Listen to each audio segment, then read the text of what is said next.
Hey guys, welcome back. It's the TED Show. It's Gratitude Tuesday here on the TED Show. Very excited to have Marco Lopez, who is running for sheriff in Osceola County. He's got a great history. He's been on the show before.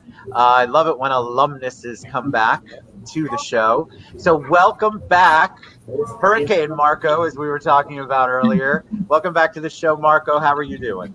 I'm doing great. Thank you, Ted. It seems like only yesterday we were sitting here talking about the sheriff's race, and here we are again. Now we're talking about coming out of a primary and going to November. I mean, it's crazy. That's right. So congratulations on your win. You tell us a little bit about, before we get into that and get into what your plans are, and of course I love this title, Climbing to the Top. Give us a little background on you so that they get to know you a little bit. Well, I'm originally from Illinois, grew up here in Central Florida, and grew up in Orla Vista near Winter Garden, humble upbringings, son of a preacher, just a, good, hardworking American family. I served about 22 years in the military.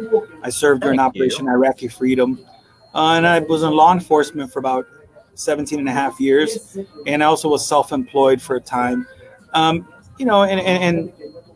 now I'm going to hopefully continue to be successful and become the sheriff of Osceola County. Why sheriff? So that is a big undertaking. Since you are former military, thank you again for your service very much. And you have experience as an officer. Why is sheriff? What is it that you want to do with sheriff that makes it so, look, this is something I want to do. I want to make change, or I want to implement change. What is it that you want to do with the sheriff's department?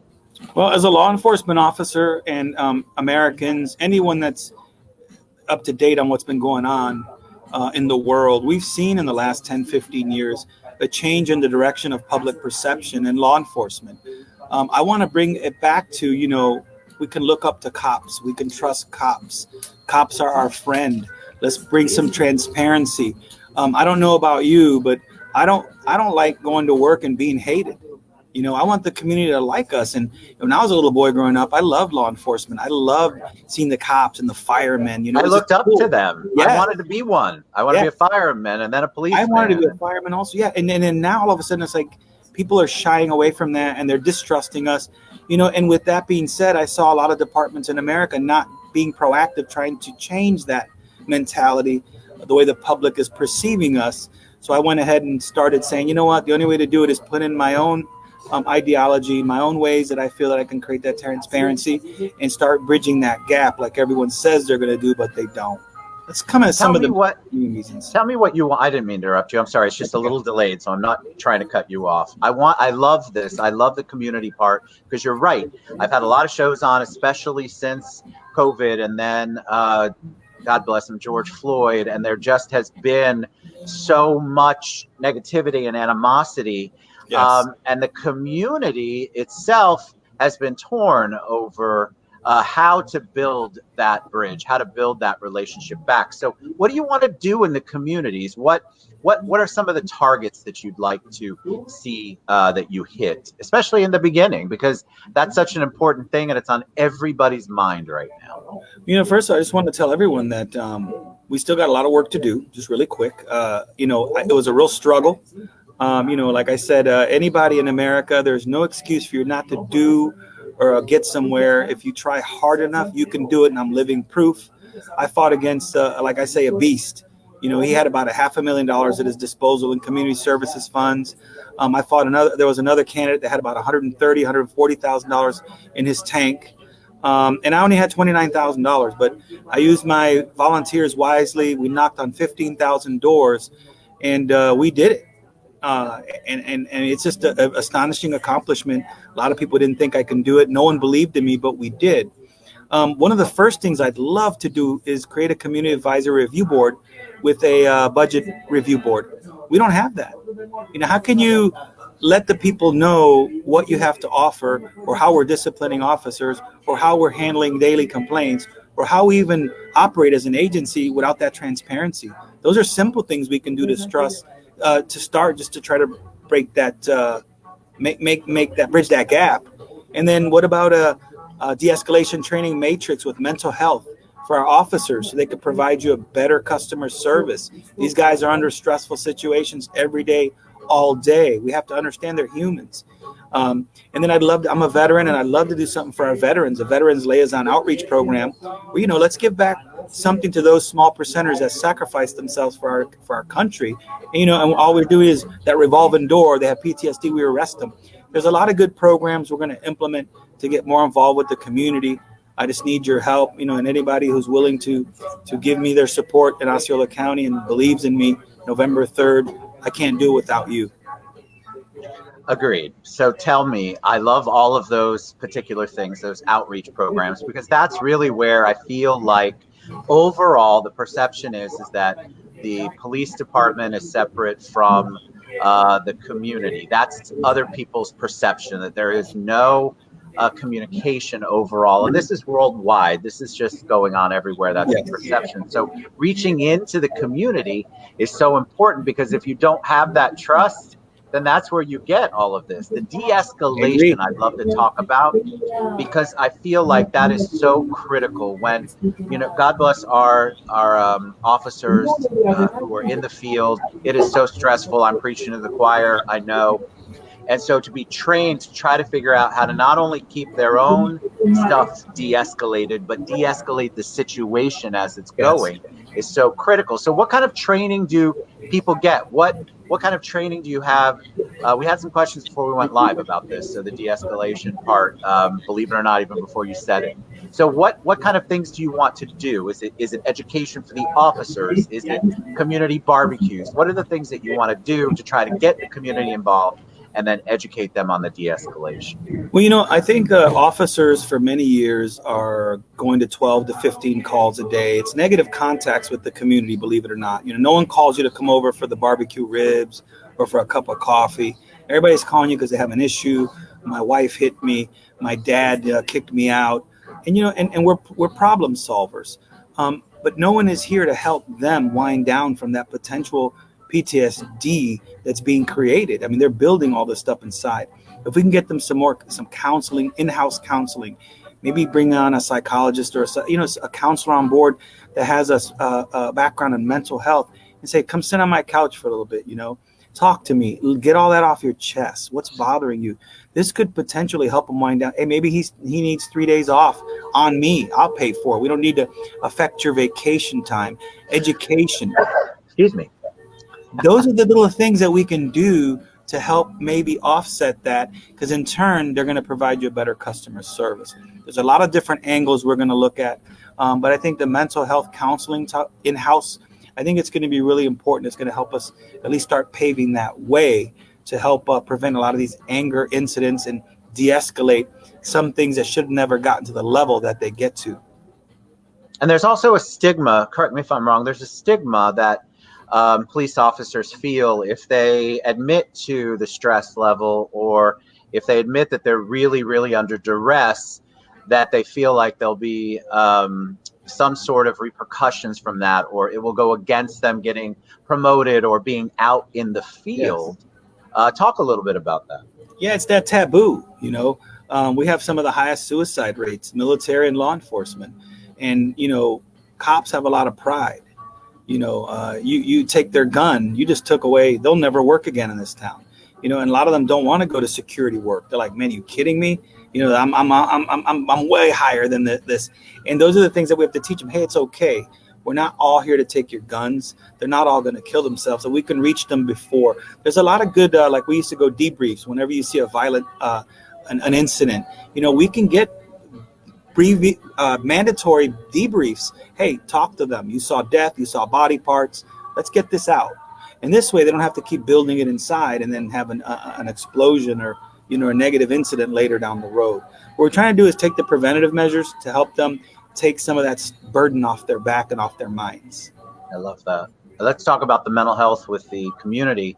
One of the things that has come up a lot since all of the elections and the candidates that have been on have talked about the mental health and decarcerating, that's not the word, but it's something like that, addressing the mental health issues and trying to treat that and address that rather than just throw everybody blanket wise into jail.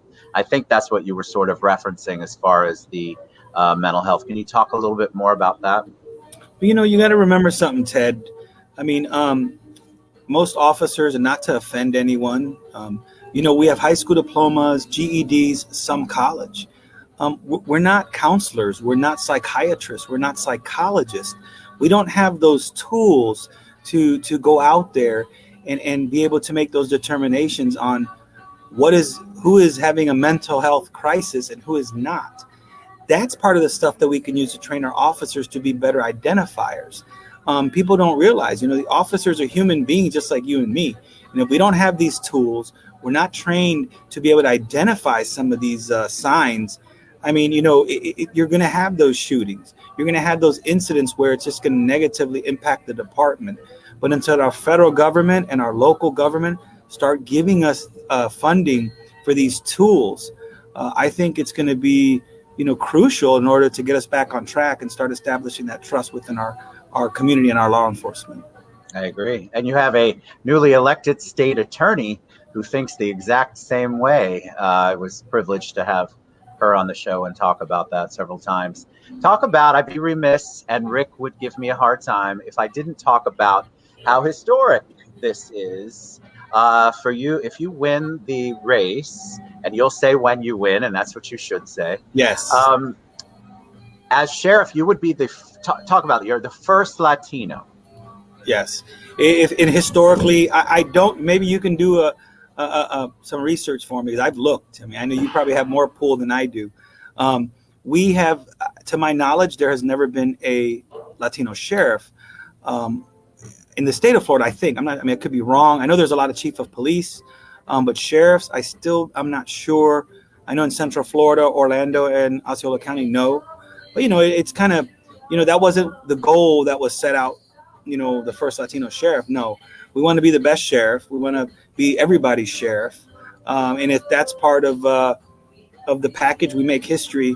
It's good, but we don't want to get away from our main core focus is, protect and serve and provide everybody a good quality service. And sometimes, not trying to, I think keeping the race thing out of it might be the best thing. We stop talking about it. Hey, Marco is just the best sheriff. We don't have to go and that. And I mean, I think it's just the right thing to do, especially in times like now. I don't think color matters. I think, we're all human beings on this planet, and we all have to live here and work together, man, one way or the other. Exactly. All right. So, sheriff, being a sheriff or being in law enforcement, sometimes people are intimidated. So, I want to ask a personal question. What do you do? What does Marco do outside of all of this to stay focused, to stay grounded, to relax, self-care? Just throw that human side element in there so people know, guys, the sheriff is just as much a human being as you. They just have a specific role that they've been elected to do. I love just sometimes, I'm not a person that sleeps a lot. I'm always thinking and doing something, but I always function well. I like to just sit out on that porch early in the morning before the crack of dawn and just drink my coffee and just, listen to that silence. And I have chickens. I have some horses. Chickens. Yeah, some horses. I like those things. I just like that. I don't know, man. I just like grabbing them eggs sometimes, and you got fresh eggs, and some of the neighbors will come and grab them, and it's just something that relaxing, quiet countryness is what I really enjoy. It's my private time, my quiet time, and I'm very social. When I'm off work, I like to go mingle with the neighbors and just hang out and have a couple of drinks and just and I'm the same old guy that was that's been here forever, and I want them to know that I'm always going to be that same humble person. I love it. All right. So if people want to learn more about you, get involved in your campaign, reach out to you. I put the Facebook page down there. It's scrolling across there. Is that the best way for people to get involved? That's good. That's you can go there. You can go to thepeoplesheriff.com. You'll see my link, and it gives a little bit. There's a link for donations and a link for my trajectory and a little bit about my history. And my grandfather fought in World War I, so they'll get to know a little bit who I am. I'm very simple, very humble, and I'm going to continue this way. And hopefully, everything will work out the way it should be. I have great intentions, and I want to be the people's sheriff for as long as they'll keep me.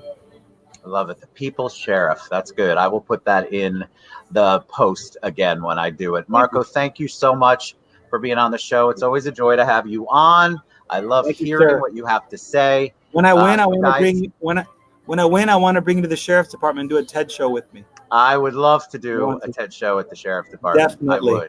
I would absolutely love that. Thank you. I wish you tons and tons of, is luck the right word? Do we even use that anymore? I hope that it is a success for you in November. You guys get out and vote. Yes. If you don't know about the candidates, here's Marco here sharing about what he's about and what some of the things that he wants to do. Reach out because he's very accessible. So's his team. And it would be great if you guys had questions and actually voted. And you had the knowledge to vote for the candidate that makes sense for you. Marco, thank you for being humble. Thank you for coming on the show. Appreciate it very much. All right, guys, we'll be back later. Thank you so much. Bye, everybody. Bye.